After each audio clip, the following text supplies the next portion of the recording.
Halo guys, assalamualaikum warahmatullahi wabarakatuh. Jumpa lagi bersama kami di Marola Channel. Seperti biasa, kami akan memberikan informasi-informasi terbaru seputar dunia perpolitikan yang semakin hari semakin mesemberawut. Guys, ini asli parah banget. Hasil survei mengatakan kalau kepercayaan rakyat kepada MK sudah menurun drastis. Yang ada cuma 8%, yang tidak percaya 72%, dan yang tidak tahu 20%. Itu artinya sudah anjlok ya guys ya. Itu gara-gara siapa? Kemungkinan katanya ini gara-gara Paman Uus. Dan sementara itu pakar politik Rocky Gerung mengatakan kalau MK itu peralatan negara bukan peralatan kepala negara katanya. Wow, semakin panas ini guys. Nah, penasaran seperti apakah videonya? Mari kita saksikan. Let's go. Saya bikin polling tuh. Pertanyaannya adalah setelah MK memiliki ketua yang baru, Dr. Soehartoyo, apakah Anda percaya MK akan netral seandainya ada permohonan sengketa pemilu? Percayanya 8% cuma Pak Ketua. Bahwa MK bakal netral itu 8%. Tidak cukup 10%. Yang tidak percaya, unfortunately 72%. Dan yang ragu-ragu 20%. Pertanyaan saya kepada Pak Ketua, apa taktik atau strategi, apa trik atau apapun kebijakan untuk mengembalikan kepercayaan masyarakat terhadap MK ini yang menurut saya berat sekali untuk dikembalikan.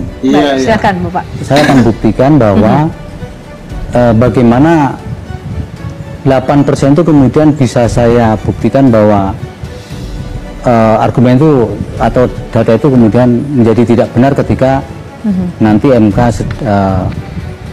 menangani perkara sengketa 8% Pak, 70%. Mantap. 70 kan yang ragu tadi. Kita lihat yang percaya.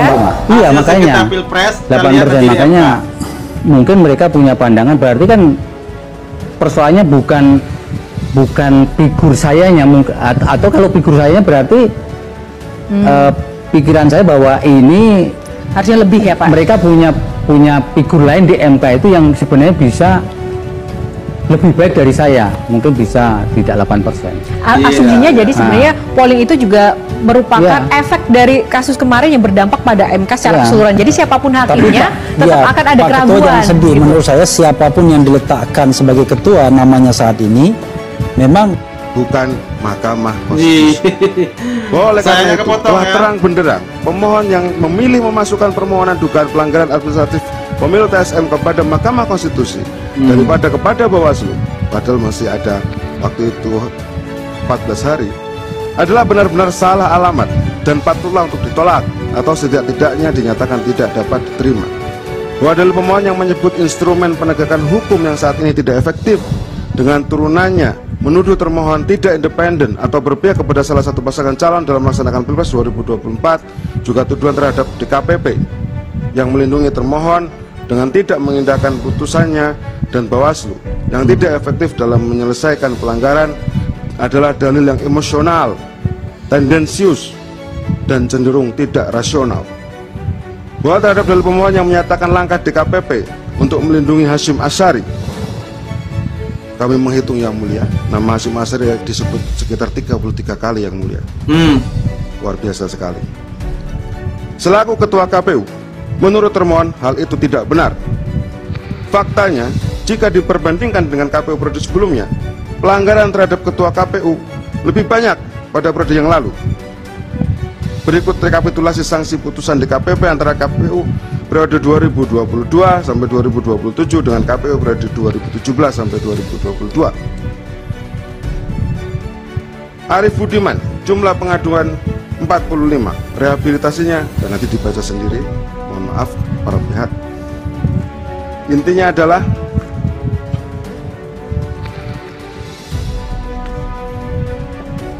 meskipun disebut bolak-balik Ketua KPU Hasyim Asyari, pemilu tetap terlaksana dan akuntabilitas integritas penyelenggaraan pemilu tetap terjaga. Ya, hebat sekali berarti. Kami lanjutkan yang mulia. Yang tertulis Pak, jangan ditambah-tambah begitu. Siap yang mulia. Siap yang mulia. Tidak usah. Ya. Jadi yang ada yang tertulis saja. Siap yang mulia. Kami lanjutkan, mohon izin. iya. Bahasa tambahnya dengan umpatan-umpatannya ya. Yang pertama, Mahkamah Konstitusi itu dirancang sebagai peralatan negara, bukan peralatan kepala negara. Itu intinya tuh. Dan sekarang yang kita lihat adalah MK itu disuruh-suruh aja oleh kepala negara tuh. Karena proses yang di awal curigaan kita akan ada pembicaraan makan malam antara ketua MK dan Presiden Jokowi karena ikatan perkawinan. Itu buruknya tuh. Dan kita ingin ingatkan bahwa MK jangan sampai di akhir masa jabatannya itu dinilai atau diingat sebagai perusak demokrasi itu. Itu yang sedang kita bahas sebetulnya dalam di masyarakat sipil. Fungsi MK ini betul-betul menghina akal sehat kita tuh. Jadi sebetulnya kalau ada semacam persidangan rakyat yang mesti dibubarkan pertama adalah MK tuh. Karena MK membatalkan kedaulatan rakyat. Kan itu intinya kan. MK lupa bahwa dia udah mengambil keuntungan dari posisi dia sendiri untuk diistimewakan. Nah sekarang dia mau membatalkan keistimewaan itu, berarti berlaku juga pada dia kan. Jadi mesti dievaluasi. Dan saya dengar DPR lagi berupaya juga untuk membatalkan atau memakai logika Mahkamah Konstitusi untuk memastikan bahwa Mahkamah Konstitusi ikuti aja lembaga-lembaga yang lain yang sedang dia bela hari ini kan, yaitu 5 tahun tuh. Ini akan jadi lucu-lucuan di dalam demokrasi. Ini disebabkan satu faktor, yaitu keinginan politik presiden untuk mengendalikan KPK. Karena itu peralatan presiden harus dipastikan masih bekerja di tahun politik. Jadi semua isu tentang ini soal judicial review basisnya udah bukan. Tetap ini adalah peralatan presiden. Jadi kita mesti mulai dengan satu kritik bahwa MK telah menjadi peralatan kepala negara, bukan lagi peralatan negara. Itu yang lainnya kita bisa diskusikan. Tapi yang inti sekarang rakyat mesti tahu bahwa termasuk bocoran atau semacam analisis dari awal bahwa MK pasti akan meloloskan soal sistem pemilu itu, dan itu memang bukan wilayah MK. Tetapi karena ini pesanan politik untuk memungkinkan Presiden Jokowi regain political power dia itu, hanya ini caranya tuh, supaya nanti masih ada kerusuhan sedikit, ada basa-basi, ada kasak-kusuk, dan partai-partai yang sebetulnya potensial untuk beroposisi juga bisa dibaca oleh pemerintah, keinginan DPR untuk meneruskan posisi dia tanpa ada pemilu itu menguntungkan secara material, gajinya nggak berubah tuh. Jadi semua ini adalah permainan yang kotor, dan itu yang merusak demokrasi, yang merusak kegelisahan Presiden Jokowi. Kan itu dasarnya kan. Jadi selama Presiden tidak legowo dan menganggap bahwa dia berhak untuk jadi kingmaker pada semua kesempatan politik, itu menunjukkan dia gelisah sebetulnya. Karena Pak Jokowi udah kasih endorse pada Prabowo, tapi mungkin dia pikir ya Prabowo bisa berubah pikiran juga. Ya memang semua presiden yang terpilih secara demokratis tidak perlu mengikuti perintah atau rujukan dari presiden sebelumnya kan. Etikanya begitu tuh. Bahkan terhadap Ganjar yang seharusnya Pak Jokowi bilang itu kan agen saya di PDIP, dan dia merasa bahwa Ganjar pada akhirnya nggak bisa dikuasai lagi tuh. Jadi Jokowi kesepian secara politik. Nah kesepian itu kita mau tanya kenapa? Kesepian bisa basisnya ketakutan. Karena itu dasarnya. Kalau kesepian basisnya adalah wisdom, kebijaksanaan, maka dia akan bilang silahkan jalan, saya memantau dari belakang. Ini adalah kesepian presiden karena takut ada problem hukum setelah dia lengser. Tapi ada kesan kan sebenarnya state captures ya. Semua lembaga-lembaga negara ini disandra oleh kekuasaan. KPK disandra, MK disandra, bahkan partai politik non-state institution pun disandra semuanya. Lalu tiba-tiba kok kekuasaannya takut sendiri gitu. Jadi dia kayak dia menguasai semua institusi, dia mengambil alih semua wacana, tetapi kok dia merasa dia takut sendiri atau gimana? Kelihatannya dia merasa bahwa ada kepura-puraan dari orang yang dia sandra.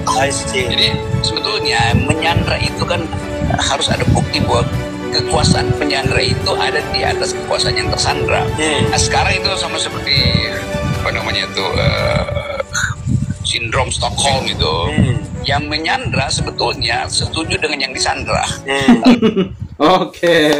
Yang menyandra setuju dengan yang disandra, luar biasa. Tapi memang benar ya, MK itu kan peralatan negara, bukan peralatan kepala negara. Mantap. Walaupun begitu, rasa kepercayaan publik kepada MK, kata Refli Harun dari surveinya, itu sudah menurun drastis sampai tinggal 8%, itu hasil surveinya. Dan yang percaya 72%, dan yang tidak tahu atau masih ragu-ragu 20%. Itu artinya anjlok banget guys. Namun walaupun begitu, kita lihat gimana cara MK yang baru atau ketua MK yang baru ini, Pak Suhartoyo ini mengembalikan kepercayaan publik kepada MK. Kita lihat hasilnya gimana, itu aja. Atau apakah dia memihak atau netral atau independen begitu ya. Nah, kita lihat saja nanti ya guys gimana hasilnya. Oke guys, itu dia reaksi kita hari ini. Sampai jumpa lagi di video berikutnya. Thank you. Thanks for watching.